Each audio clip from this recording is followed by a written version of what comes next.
So I would like to start by telling you about one of my greatest friends, Okoloma Madwewesi. Okoloma lived on my street and looked after me like a big brother. If I liked a boy, I would ask Okoloma's opinion. Okoloma died in the notorious Sosoliso plane crash in Nigeria in December of 2005, almost exactly 7 years ago. Okoloma was a person I could argue with, laugh with, and truly talk to. He was also the first person to call me a feminist. I was about 14. We were in his house, arguing, both of us bristling with half-baked knowledge from books that we had read. I don't remember what this particular argument was about. But I remember that as I argued and argued, Okoloma looked at me and said, "You know, you're a feminist." It was not a compliment. I could tell from his tone, the same tone that you would use to say something like, "You're a supporter of terrorism." I did not know exactly what this word feminist meant, and I did not want Okoloma to know that I did not know. So I brushed it aside and I continued to argue. And the first thing I planned to do when I got home was to look up the word feminist in the dictionary. Now, fast forward to some years later. I wrote a novel about a man who, among other things, beats his wife and whose story doesn't end very well. While I was promoting the novel in Nigeria, a journalist, a nice, well-meaning man, told me he wanted to advise me. And for the Nigerians here, I'm sure we're all familiar with how quick our people are to give unsolicited advice. He told me that people were saying that my novel was feminist, and his advice to me, and he was shaking his head sadly as he spoke, was that I should never call myself a feminist because feminists are women who are unhappy because they cannot find husbands. So I decided to call myself a happy feminist. Then an academic, a Nigerian woman, told me that feminism was not our culture, that feminism was an African, and that I was calling myself a feminist because I had been corrupted by Western books. Which amused me because a lot of my early reading was decidedly unfeminist. I think I must have read every single Milton Boone romance published before I was 16. And each time I try to read those books called the feminist classics, I get bored, and I really struggle to finish them. But anyway, since feminism was un-African, I decided I would now call myself a happy African feminist. At some point, I was a happy African feminist who does not hate men and who likes lip gloss and who wears high heels for herself but not for men. Of course, a lot of this was tongue-in-cheek, but that word feminist is so heavy with baggage, negative baggage. You hate men, you hate bras, you hate African culture, that sort of thing. Now, here's a story from my childhood. When I was in primary school, my teacher said at the beginning of term that she would give the class a test, and whoever got the highest score would be the class monitor. Now, class monitor was a big deal. If you were a class monitor, you got to write down the names of noisemakers, which was heady enough power on its own. But my teacher would also give you a cane to hold in your hand while you walked around and patrolled the class for noisemakers. Now, of course, you were not actually allowed to use the cane. But it was an exciting prospect for the 9-year-old me. I very much wanted to be the class monitor, and I got the highest score on the test. Then, to my surprise, my teacher said that the monitor had to be a boy. She had forgotten to make that clear earlier because she assumed it was obvious. A boy had the second highest score on the test, and he would be monitor. Now, what was even more interesting about this is that the boy was a sweet, gentle soul who had no interest in patrolling the class with a cane, while I was full of ambition to do so. But I was female, and he was male, and so he became the class monitor. And I've never forgotten that incident. I often make the mistake of thinking that something that is obvious to me is just as obvious to everyone else. Now, take my dear friend Louis, for example. Louis is a brilliant progressive man, and we would have conversations, and he would tell me, "I don't know what you mean by things being different or harder for women. Maybe in the past, but not now." And I didn't understand how Louis could not see what seemed so self-evident. Then one evening, in Lagos, Louis and I went out with friends. And for people here who are familiar with Lagos, there's that wonderful Lagos fixture, the sprinkling of energetic men who hang around outside establishments and very dramatically help you park your car. I was impressed with the particular theatrics of the man who found us a parking spot that evening. And so as we were leaving, I decided to give him a tip. I opened my bag, put my hand inside my bag, brought out my money that I had earned from doing my work, and I gave it to the man. And he, this man who was very grateful and very happy, took the money from me, looked across at Louis, and said, "Thank you, sir."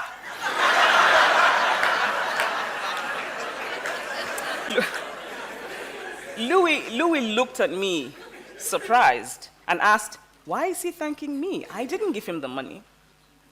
Then I saw realization dawn on Louis's face. The man believed that whatever money I had ultimately come from Louis, because Louis is a man. Now, men and women are different. We have different hormones, we have different sexual organs, we have different biological abilities. Women can have babies, men can't. At least not yet. Men have testosterone and are, in general, physically stronger than women. There's slightly more women than men in the world. About 52% of the world's population is female. But most of the positions of power and prestige are occupied by men. The late Kenyan Nobel Peace Laureate, Wangari Maathai, put it simply and well when she said, "The higher you go, the fewer women there are." In the recent US elections, we kept hearing of the Lilly Ledbetter Law. And if we go beyond the nicely alliterative name of that law, it was really about a man and a woman doing the same job, being equally qualified, and the man being paid more because he's a man. So in a literal way, men rule the world. And this made sense 1,000 years ago. Because human beings lived then in a world in which physical strength was the most important attribute for survival. The physically stronger person was more likely to lead. And men in general are physically stronger.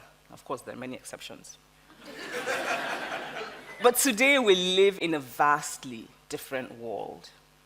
The person more likely to lead is not the physically stronger person. It is the more creative person, the more intelligent person, the more innovative person. And there are no hormones for those attributes. A man is as likely as a woman to be intelligent, to be creative, to be innovative. We have evolved, but it seems to me that our ideas of gender have not evolved. Some weeks ago, I walked into the lobby of one of the best Nigerian hotels. I thought about naming the hotel, but I thought I probably shouldn't. And a guard at the entrance stopped me and asked me annoying questions. Because the automatic assumption is that a Nigerian female walking into a hotel alone is a sex worker. And by the way, why do these hotels focus on the ostensible supply rather than the demand for sex workers? In Lagos, I cannot go alone into many reputable bars and clubs. They just don't let you in if you're a woman alone. You have to be accompanied by a man. Each time I walk into a Nigerian restaurant with a man, the waiter greets the man and ignores me. The waiters are products. And there's some women who are like, yes, I thought that. The waiters are products of a society that has taught them that men are more important than women. And I know the waiters don't intend any harm, but it is one thing to know intellectually and quite another to feel it emotionally. Each time they ignore me, I feel invisible. I feel upset. I want to tell them that I am just as human as the man, that I am just as worthy of acknowledgement. These are little things, but sometimes it's the little things that sting the most. Now, not long ago, I wrote an article about what it means to be young and female in Lagos, and an acquaintance told me, it was so angry. Of course it was angry. I am angry. Gender as it functions today is a grave injustice. We should all be angry. Anger has a long history of bringing about positive change. But in addition to being angry, I'm also hopeful.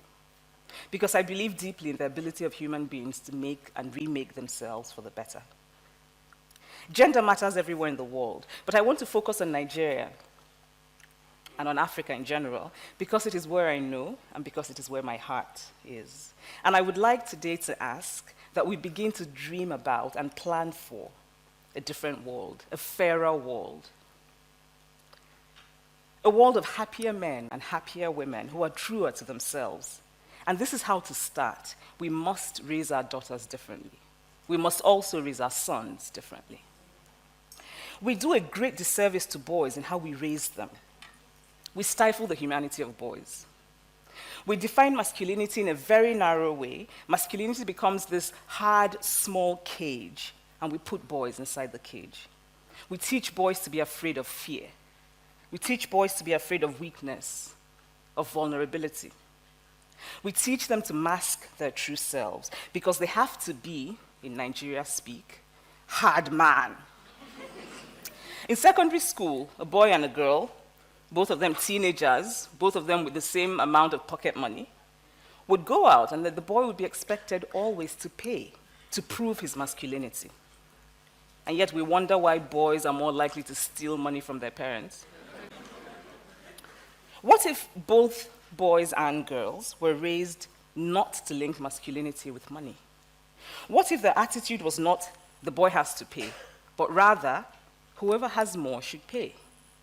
Now, of course, because of the historical advantage, it is mostly men who will have more today. But if we start raising children differently, then in 50 years, in 100 years, boys will no longer have the pressure of having to prove this masculinity. But by far the worst thing we do to males, by making them feel that they have to be hard, is that we leave them with very fragile egos. The more hard man a man feels compelled to be, the weaker his ego is. And then we do a much greater disservice to girls because we raise them to cater to the fragile egos of men. We teach girls to shrink themselves, to make themselves smaller. We say to girls, you can have ambition, but not too much. You should aim to be successful, but not too successful. Otherwise, you will threaten the man. If you are the breadwinner in your relationship with a man, you have to pretend that you're not, especially in public. Otherwise, you will emasculate him. But what if we question the premise itself? Why should a woman's success be a threat to a man? What if we decide to simply dispose of that word? And I don't think there's an English word I dislike more than emasculation. A Nigerian acquaintance once asked me if I was worried that men would be intimidated by me. I was not worried at all. In fact, it had not occurred to me to be worried because a man who will be intimidated by me is exactly the kind of man I would have no interest in.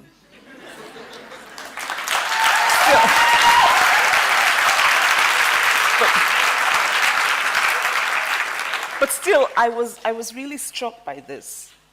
Because I am female, I'm expected to aspire to marriage. I'm expected to make my life choices, always keeping in mind that marriage is the most important. Now, marriage can be a good thing. It can be a source of joy and love and mutual support. But why do we teach girls to aspire to marriage and we don't teach boys the same? I know a woman who decided to sell her house because she didn't want to intimidate a man who might marry her. I know an unmarried woman in Nigeria who, when she goes to conferences, wears a wedding ring because, according to her, she wants the other participants in the conference to give her respect.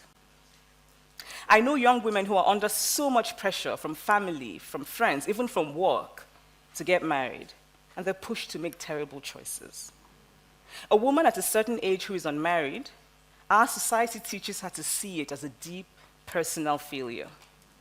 And a man at a certain age who is unmarried, we just think he hasn't come around to making his pick.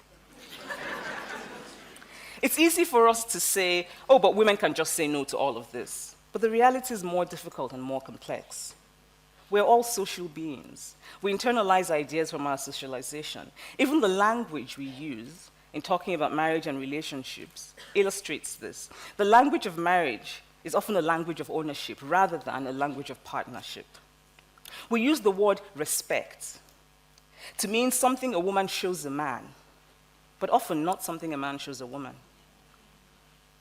Both men and women in Nigeria will say, and this is an expression I'm very amused by, I did it for peace in my marriage. Now, when men say it, it is usually about something that they should not be doing anyway. Sometimes they say it to their friends, it's something they say to their friends in a kind of fondly exasperated way, something that ultimately proves how masculine they are, how needed, how loved. Oh, my wife said I can't go to the club every night, so for peace in my marriage, I do it only on weekends. Now, when a woman says, I did it for peace in my marriage, she's usually talking about having given up a job, a dream, a career. We teach females that in relationships, compromise is what women do. We raise girls to see each other as competitors, not for jobs or for accomplishments, which I think can be a good thing, but for the attention of men. We teach girls that they cannot be sexual beings in the way that boys are. If we have sons, we don't mind knowing about our sons' girlfriends, but our daughters' boyfriends, God forbid. But of course, when the time is right, we expect those girls to bring back the perfect man to be their husband. We police girls, we praise girls for virginity, but we don't praise boys for virginity. And it's always made me wonder how exactly this is supposed to work out, because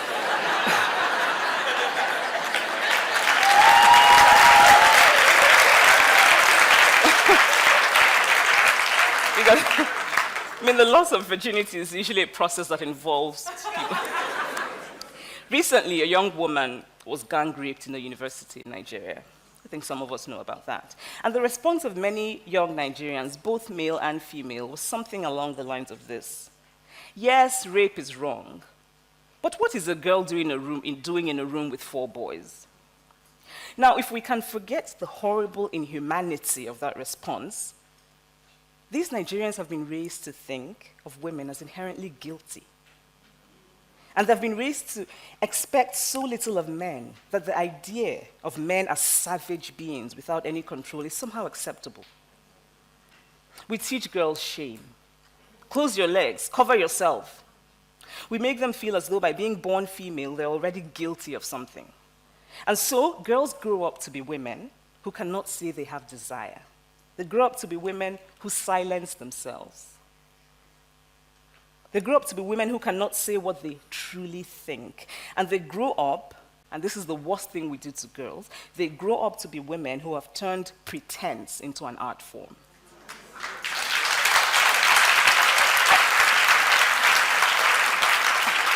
I know a woman who hates domestic work. She just hates it. But she pretends that she likes it. Because she's been taught that to be good wife material, she has to be, to use that Nigerian word, very homely. And then she got married, and after a while, her husband's family began to complain that she had changed. Actually, she had not changed. She just got tired of pretending.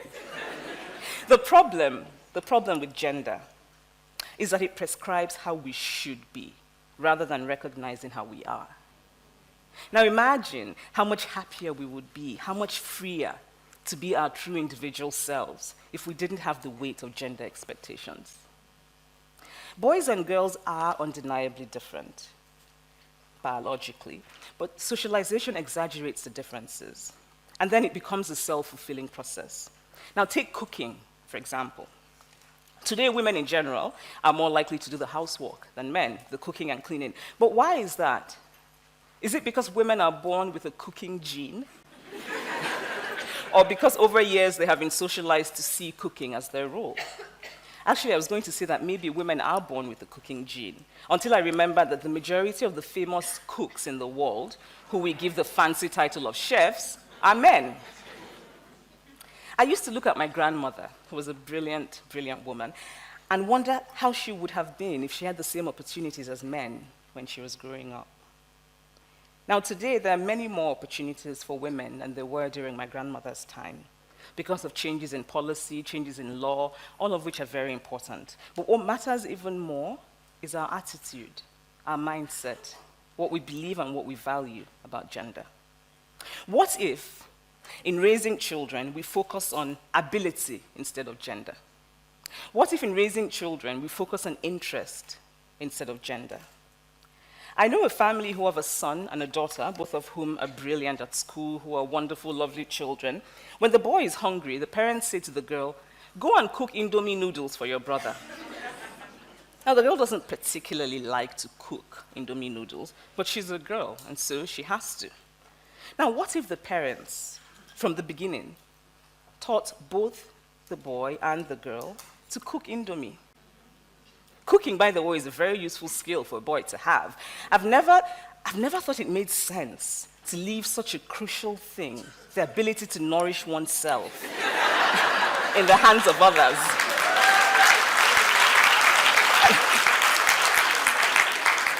I know a woman who has the same degree and the same job as her husband. When they get back from work, she does most of the housework, which I think is true for many marriages. But what struck me about them was that whenever her husband changed the baby's diaper, she said thank you to him. Now, what if she saw this as perfectly normal and natural, that he should, in fact, care for his child? I'm trying to unlearn many of the lessons of gender that I internalized when I was growing up. But I sometimes still feel very vulnerable in the face of gender expectations. The first time I taught a writing class in graduate school, I was worried. I wasn't worried about the material I would teach because I was well prepared and I was going to teach what I enjoyed teaching. Instead, I was worried about what to wear.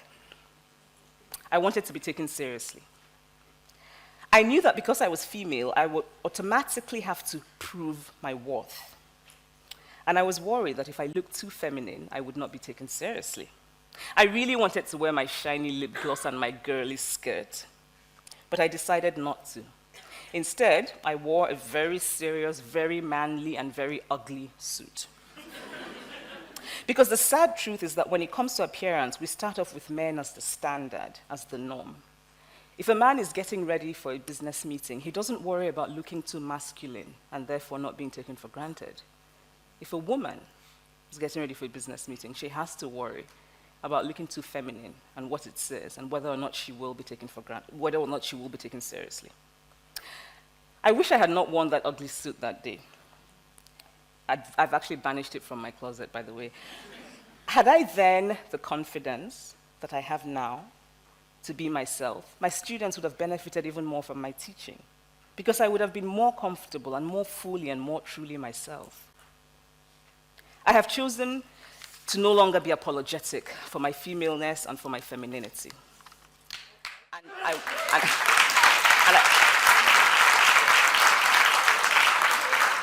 And I want to be respected in all of my femaleness because I deserve to be.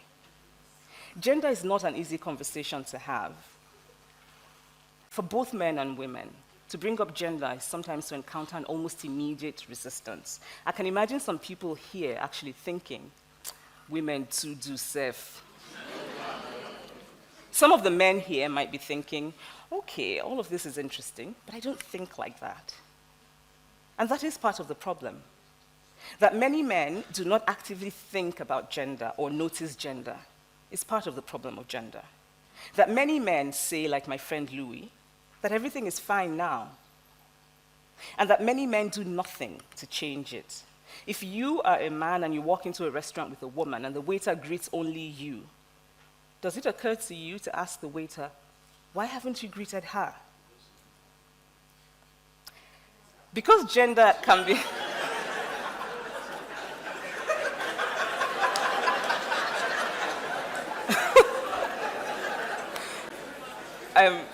Actually, Women Rapper was part of the longer version of this talk. So because gender can be a very uncomfortable conversation to have, there are very easy ways to close it, to close the conversation. So some people will bring up evolutionary biology and apes, how female apes bow down to male apes, and that sort of thing. But the point is, we're not apes.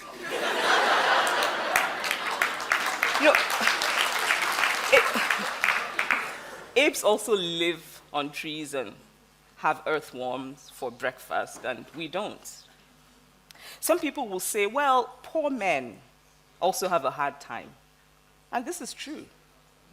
But that is not what this is not what this conversation is about. Gender and class are different forms of oppression. I actually learned quite a bit about systems of oppression and how they can be blind to one another by talking to black men. I was once talking to a black man about gender, and he said to me, "Why do you have to say my experience as a woman? Why can't it be your experience as a human being?" Now, this was the same man who would often talk about his experience as a black man. Gender matters. Men and women experience the world differently. Gender colors the way we experience the world. But we can change that. Some people will say, "Oh, but women have the real power, bottom power." And for non-Nigerians, bottom power is an expression which I suppose means something like a woman who uses her sexuality to get favors from men. But bottom power is not power at all.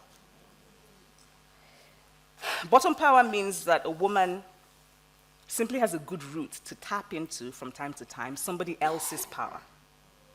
And then, of course, we have to wonder what happens when that somebody else is in a bad mood, or sick, or impotent.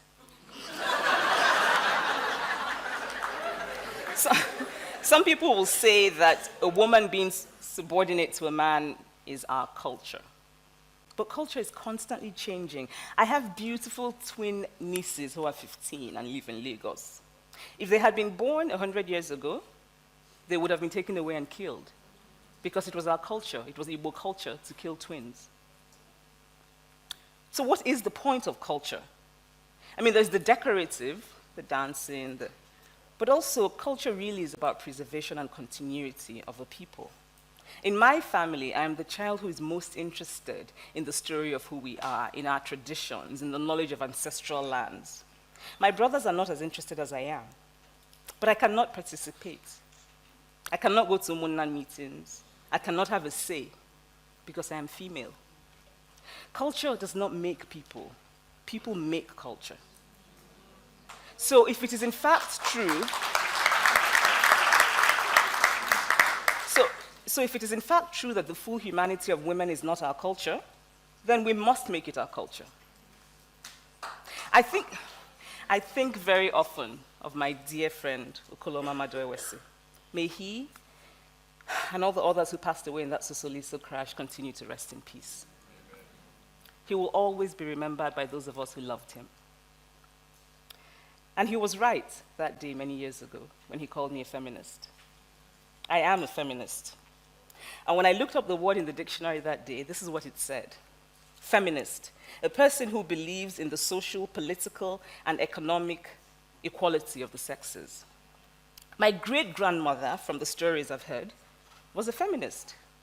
She ran away from the house of the man she did not want to marry and ended up marrying the man of her choice. She refused, she protested, she spoke up whenever she felt she was being deprived of access, of land, that sort of thing. My great-grandmother did not know that word feminist, but it doesn't mean that she wasn't one. More of us should reclaim that word. My own definition of feminist is, a feminist is a man or a woman who says,